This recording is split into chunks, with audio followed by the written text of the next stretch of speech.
share some words of Torah with you about this week's Parsha, Parshat Bo. As I mentioned last week, Paro hardens his heart and does not allow the Jewish people to go.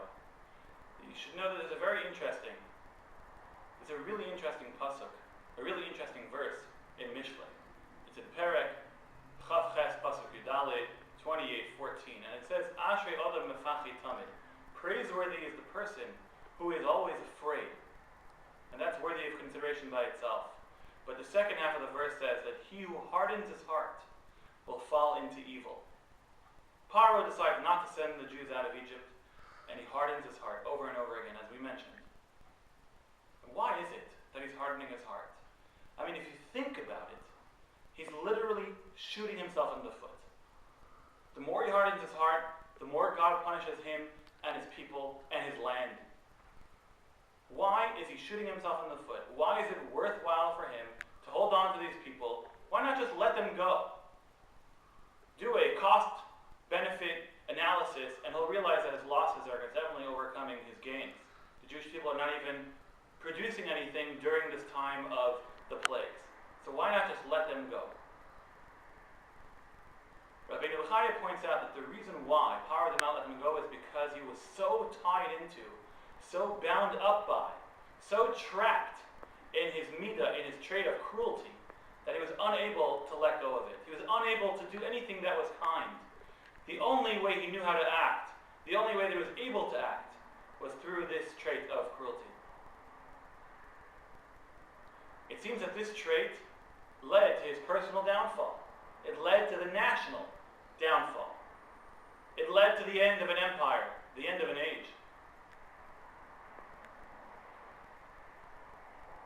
Mitzvot and midot tovot, both doing commandments as well as developing our good character traits, they have the opposite effect on people. They change who we are. They change our essence. They make our decisions that we make in life different, better, neater, clearer, more lucid decisions. As the Vilna Gaon writes, "Im lo letaken et hamidot, lama li chaim." The entire purpose of life is developing our midot and changing ourselves. The Ramban writes a very interesting idea. The pasuk says, "V'asisa hayashar ve'atov b'nei Hashem," that you shall do that which is yashar, that which is straight, and that which is good in the eyes of Hashem. Explains the Ramban. The end of that pasuk explains the Ramban. The end of the pasuk says, "U'leman yitav lecha," and when you do that which is good and right, God will benefit you. Says the Ramban, it's a guarantee, it's a havtacha, it's a promise. That when you do that which is good in the eyes of Hashem, which is a reference specifically to midot tovot, being straight, being good, then Hashem will be meitiv. Hashem will do good for those who are tovim, for those who are good, and those who are yisharim, those who are straight b'libotam, in their own hearts. May we merit being people who are indeed straight and good.